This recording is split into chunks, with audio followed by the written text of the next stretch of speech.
안녕하세요. 반갑습니다. 자, 여러분의 자기 개발을 돕는 선아 원장쌤입니다.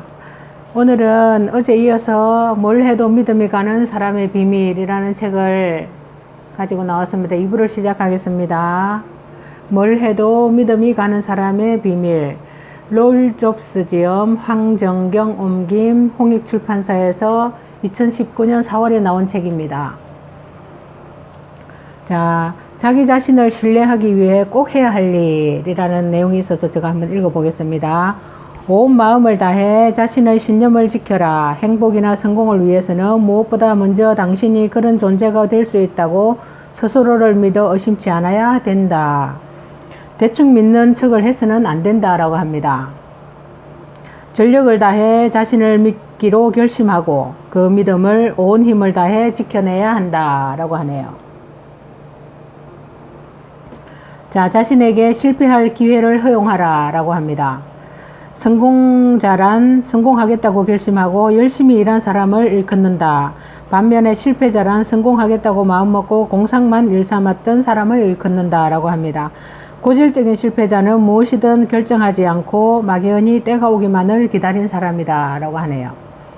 타인의 눈으로 자신을 보라. 대부분의 의심은 여러 이유들이 복합적으로 작용해서 생기기 때문에 그것들을 하나씩 떼어 놓으면 괴물같이 덩치가 컸던 의심도 작은 모습으로 드러낼 것이다 라고 합니다. 바로 이럴 때 자기만의 관점에서 벗어나 전혀 다른 시각으로 상황을 들여다보는 게 도움이 많이 된다고 하네요.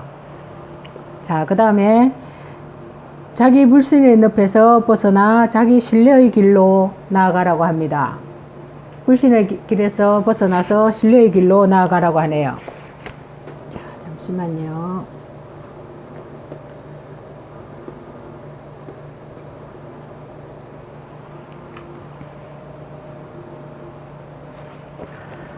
자, 얼마나 많은 사람들이 자기 평가에 인색하여 스스로 발전 가능성을 싹둑 잘라버리는지 알면 깜짝 놀랄 것이다 라고 합니다. 자신에 대한 평가가 균형 감각을 유지하는 것이 성공하는 삶이 얼마나 중요한지는 수많은 성공자들이 입을 모아 증언하고 있다라고 하네요.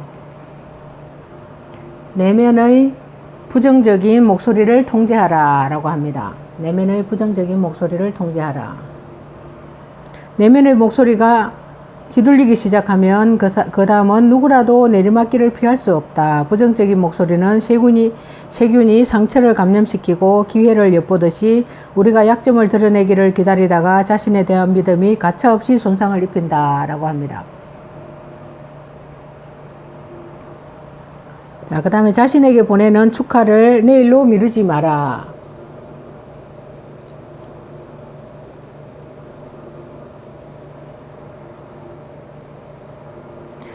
자, 다른 사람들의 믿음을 얻고 싶다면 먼저 당신이 스스로를 믿어야 한다라고 합니다. 이런 일을 가능하게 하는 첫걸음이 바로 자기에게 보내는 축하다. 당신의 마음은 당신의 가장 강력한 지지자다. 믿음이 당신의 마음속에 완전히 뿌려내리게 하라 라고 합니다. 굉장히 중요한 내용인 것 같습니다. 자기 자신을 믿고 그리고 축하의 일을 내일로 미루지 말라라고 하네요. 자, 두려움에 용감하게 맞서는 법이 있어서 제가 한번 읽어볼게요. 자, 도망치지 말고 당당히 마주하라 라고 합니다. 한번 포기하기 시작하면 다음에 두려운 일이 생겼을 때 다시 포기할 가능성이 아주 높죠. 누구도 승패를 예측할 수 없는 경기를 앞두고 막연한 두려움에 무릎을 꿇고 상대를 회피하며 맥없이 수건을 던지는 복싱 선수가 되지 말자. 한 걸음 더 바짝 다가서라.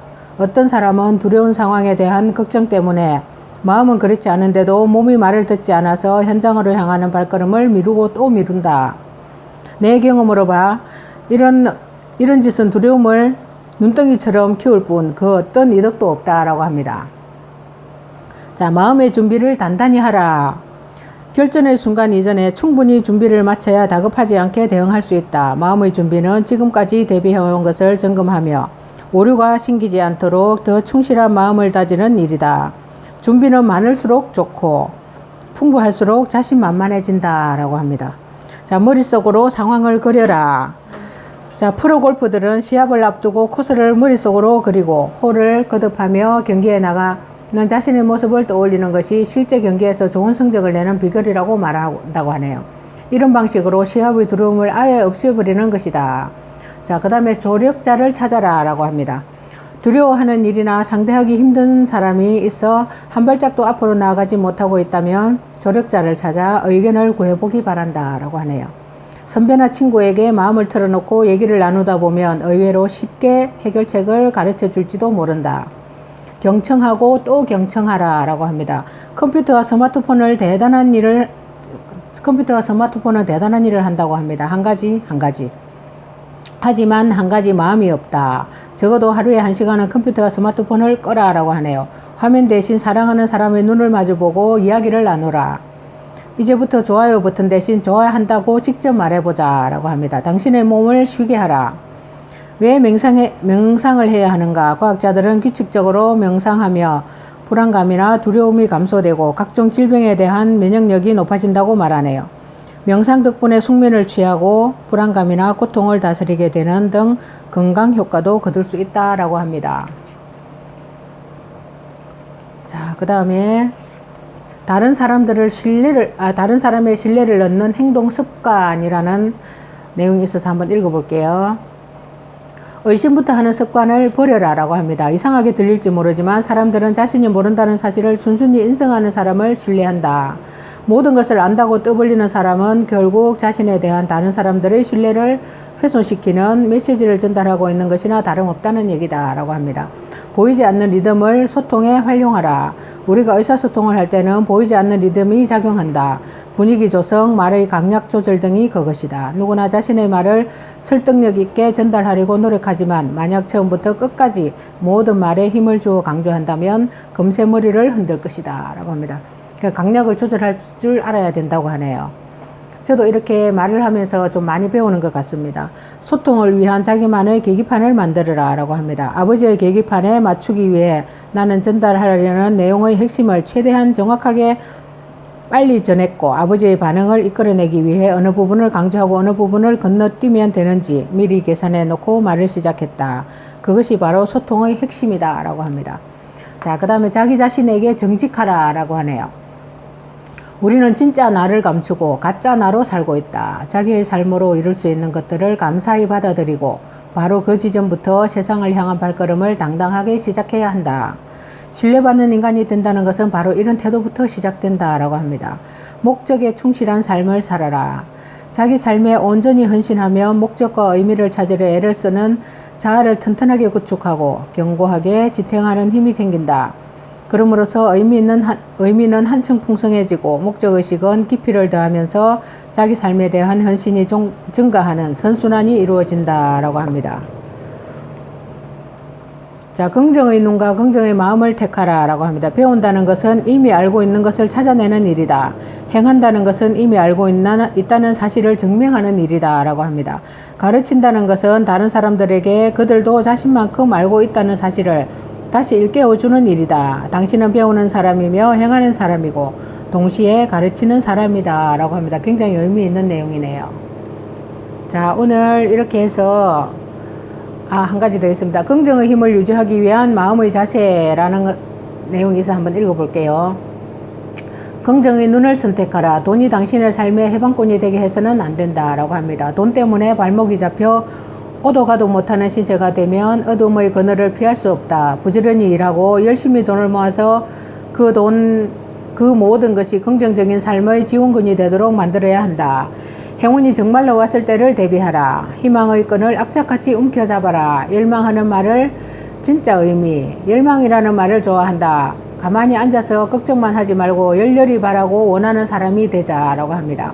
10점 차로 지는 게 20점 차로 지는 것보다 낫다. 당신이 가진 모든 것들을 소중히 여겨라 라고 하네요. 자, 이렇게 굉장히 제가 한 번 읽었거든요. 그런데 그게 소통이라든지 믿음이라든지 이런 내용들이 굉장히 많습니다. 자, 믿음이 가는 사람들이 집중하는 튠을 살리는 습관. 자, 1장에서 튠에 대한 이야기를 했죠. 말의 속도와 목소리의 높낮이, 말의 리듬 타기, 보디랭귀지와 얼굴 표정, 잠시 멈추기 등이 있습니다. 분위기를 띄워야 할 때는 빠르고 높은 목소리, 진중한 이야기를 할 때는 느리고 낮은 목소리, 이처럼 상대와 상황에 맞춰 말의 속도와 높낮이를 달리하자. 상대에게 전달하고 싶은 메시지가 무엇인지 항상 염두에 둔다. 말의 강약과 내용의 수위를 조절하고 어려운 단어를 자주 사용하지 않는다. 자, 이야기에 제스처를 더하면 메시지가 훨씬 더 설득력 있게 전달된다 라고 합니다. 특히 얼굴 표정은 상대의 이야기에 공감하고 있다는 뜻을 나타내기 중요하다 라고 합니다. 저도 이렇게 이야기를 하면서 많이 웃으려고 하는데요, 그게 잘 안 되는 것 같더라고요. 그래서 이렇게 책을 보면서 많이 느끼고 배우는 것 같습니다. 그 다음에 잠시 멈추기. 잠깐 말을 멈추고 호흡을 가다듬어 본다. 이제껏 해왔던 말을 곱씹어 보거나 상대의 기분을 파악하는 데 기여하다 라고 합니다. 자, 이렇게 오늘 뭘 해도 믿음이 가는 사람들의 비밀이라는 책의 2부 리뷰를 마치겠습니다. 지금까지 함께 해주신 여러분 감사합니다.